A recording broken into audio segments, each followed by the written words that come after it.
Bueno, estamos de vuelta. Ahora sí llegó el turno de hablar con una especialista sexóloga, especialista en sexualidad y discapacidad. Ella es María Elena Villabriles, licenciada. Vamos a ir rapidito al living porque tenemos mucho del que aprender y mucho de qué desarrollar. ¿Cómo le va? ¿Bien? Muy bien. Bueno, muchas lo que gracias. estuvo escuchando, ¿le pareció razonable? Esto tiene que ver con el instinto, ¿no? Que uno trata de expresar aquello que imagina, que es obviamente una sensación complicada, difícil. Había algo que tenían en común estas dos mamás a las que escuchamos, que tiene que ver con esta desesperación por no tener demasiada información, ¿no? De ir tanteando a medida que los chicos crecen, a ver cómo lo hablamos, si efectivamente somos interlocutores válidos para dar esta información, si aquello que está recibiendo esta información la va a comprender, la va a entender. ¿Cómo se aborda esto? Bueno, en principio yo diría que las dos madres y los dos testimonios son realmente así, es una réplica de todos los padres y fundamentalmente lo que más angustia a los padres, y no solo padres, sino a docentes, a nosotros, a los mismos profesionales, las personas que trabajamos con las personas con discapacidad, es el desconocimiento. Una vez que se brinda información, la ansiedad baja y los padres se sienten mucho más acompañados. En principio, fíjense que de por sí hablar de sexualidad es un tema tabú, pero si le sumamos hablar de las personas con discapacidad, es un doble tabú. Y hoy en la mesa hablaban desde el daño, ¿no? Desde las personas con lesiones medulares, si podían llegar a tener una erección o podían llegar a tener hijos, etcétera, o de las distintas disfunciones. Y también algo muy interesante que dijeron, que la sexualidad no es solo la genitalidad, la sexualidad es algo mucho más abarcativo. Y sobre todo las personas, cuando nosotros trabajamos en discapacidad, con todas, pero específicamente en discapacidad, hacemos mucho hincapié a la sexualidad en cuanto a afectividad, expresión de afectos, emociones, porque la sexualidad también es eso. La sexualidad es una expresión de amor, de afecto, y también lamentablemente es una expresión de agresión, violencia y maltrato. Entonces, fundamentalmente, hoy a mí me gustaría, haciendo honor al Día Mundial de la Salud Sexual, que fue este sábado, el primer Día Mundial declarado por la Asociación Mundial de Sexualidad, y que se hizo un especial punto sobre las personas con discapacidad y de hablar sobre la salud sexual, porque en realidad las personas con discapacidad gozan de una sexualidad igual a la de todos nosotros. Nacemos y morimos seres sexuados. Tampoco hay sexualidades diferentes. Sí tienen que ver con las distintas etapas de la vida por las que uno pasa. Obviamente. Además, había una mamá que comentaba si de pronto que su hijo quería tener pareja, si podía, que mejor que no conociera a nadie. Las personas con discapacidades, depende del tipo de discapacidad, es más complejo cuando hay un daño cognitivo. Y también se mencionó la edad cronológica y la edad de maduración. En la actualidad, a partir de la nueva evaluación de discapacidades, que es la clasificación internacional por funcionalidad desde la salud y no desde la enfermedad, no se evalúa desde lo que falta, sino desde lo que tenemos. Por lo tanto, las personas, por ejemplo, una persona con síndrome de Down o con cualquier otro déficit cognitivo en sus distintos grados, pero sobre todo moderados y leves, antes yo era una de ellas que decía que tenían 5 años de edad de maduración y a lo mejor 27 de edad mental. Hoy todo esto se nos está cambiando, replanteando, modificando. Y yo soy la primera que lo que decía antes hoy no digo y me hago cargo, porque ¿quiénes nos muestran esto? Las personas con discapacidad. Yo acabo en mayo fue el segundo Congreso Iberoamericano de Síndrome de Down, en donde yo fui representante latinoamericana, y realmente a mí me dio vuelta la cabeza. Eran 200 personas con déficit intelectual que pedían tener sus derechos, habían trabajado sobre la Convención Internacional de Derechos sobre las Personas con Discapacidad, habían modificado artículos con el derecho a tener una familia, me miraban a mí y me decían: señora, déjenos tener espacio con mi pareja y en la habitación estar con la puerta cerrada como me dejan a su hermana, como me dejan a mi hermana. Usted, suegra, déjenos estar. Fue muy fuerte. Pero me imagino, porque aparte, frente a ese reclamo tan real, tan básico... Ante 2000 personas. Claro, yo digo, ¿quién es uno para determinar que este ser humano no puede cerrar la puerta al igual que lo hace otro, que no puede tener un contacto físico con otra persona, que no puede sentir deseo.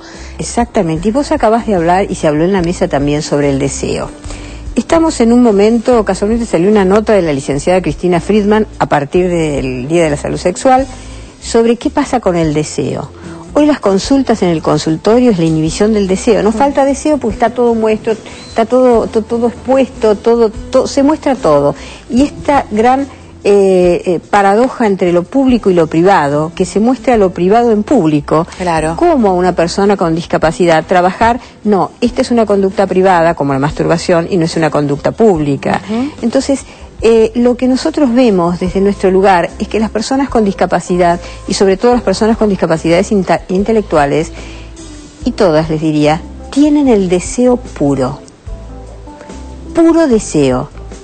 Yo hice un encuentro el sábado y me decían, pero María Elena, una mujer de 42 años, Down, ¿yo voy a ser mamá? Y esta mujer está atravesando una perimenopausia hace varios meses que ya no tiene menstruación. Entonces yo le digo, mirá, no, mamá biológica no, pero probablemente sí, con una adopción. Me dice, pero no importa, porque yo soy mamá de mis sobrinos. Bueno, y ese deseo de las personas con discapacidad es algo constante y que está vivo. Hablo de la anticoncepción, hablamos de la procreación responsable, hablamos de si pueden llegar a formar una pareja, a tener, primero mantener un noviazgo, formar una pareja. Ya hablamos de masturbación, las mamás hablaron, y sabemos que la masturbación o la autoestimulación, que tiene menos peso cultural, es el primer acto erótico, íntimo y privado. Y lo realizamos, porque todas las personas en algún momento de nuestra vida, y tiene que ver con algo que se realiza porque es placentero. ¿Qué es lo que debemos hacer? Enseñarles que eso no se hace en cualquier lado, sino en un ámbito privado.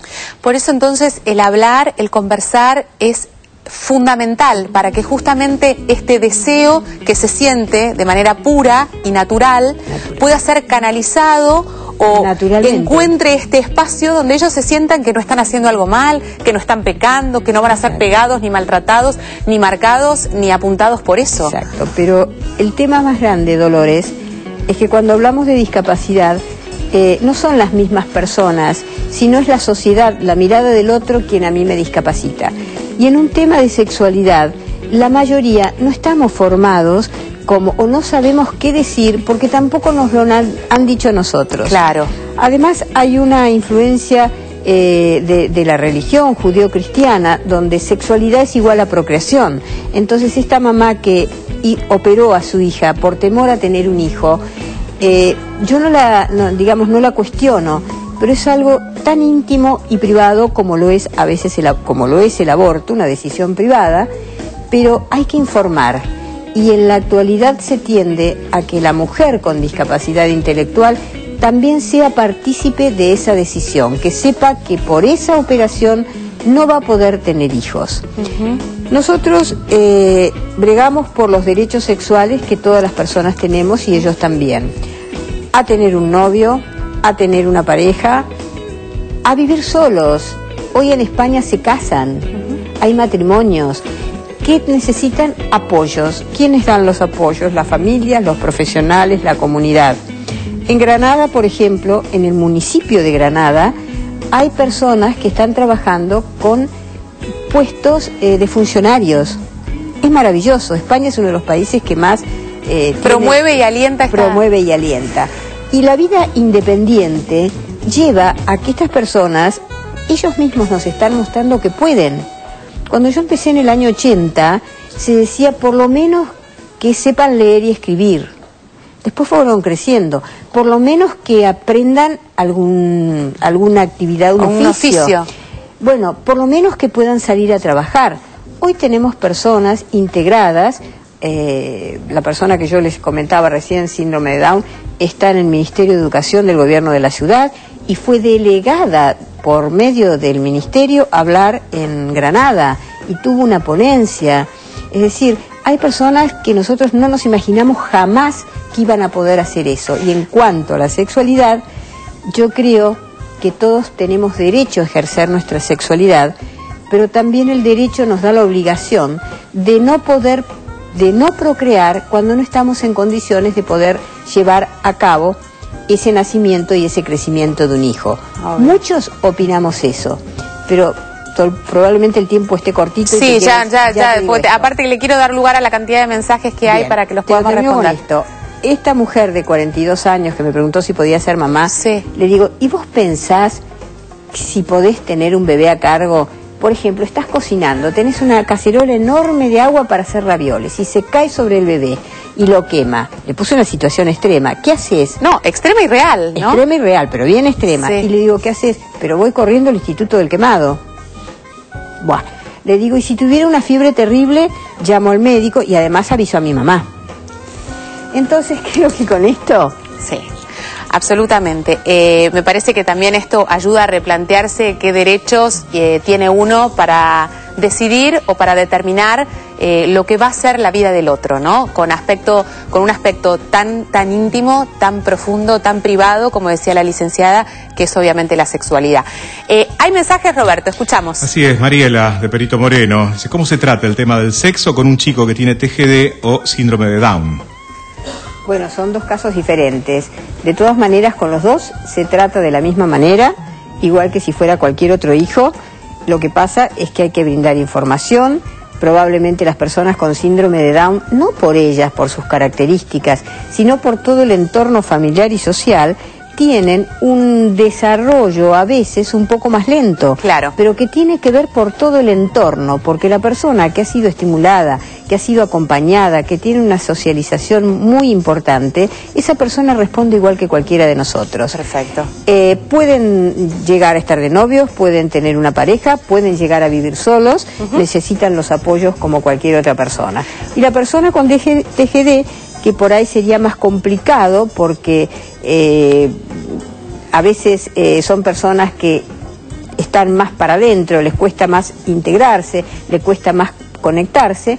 Bueno, a través del tratamiento que realicen y de los contactos que tengan en las instituciones y demás, se va a observar que estas personas, al igual que todos nosotros, también tienen ganas de estar con otro, de agarrar y darle la mano a alguien, de regalarle a lo mejor una Coca-Cola a la persona que les gusta y darle un beso a alguien que no es ni la mamá, el papá, ni el maestro, ni el profesor, ni el psicólogo. Es la persona que eligió a quién. Exactamente. Bueno, con este mensaje nos vamos a la pausa. Gracias, licenciada. Un placer tenerla. Gracias. Hacemos una pequeña pausa y enseguida estamos de vuelta. No se vayan. ¿Sabías que, sin expresarlo abiertamente, mucha gente piensa que las personas con discapacidad deberían de preocuparse por cuestiones más importantes en su vida y desentenderse de sus necesidades sexuales? El deseo sexual se encuentra igualmente intensificado o disminuido en todos, ya sea discapacitados o no, por lo que debemos ofrecerles alternativas.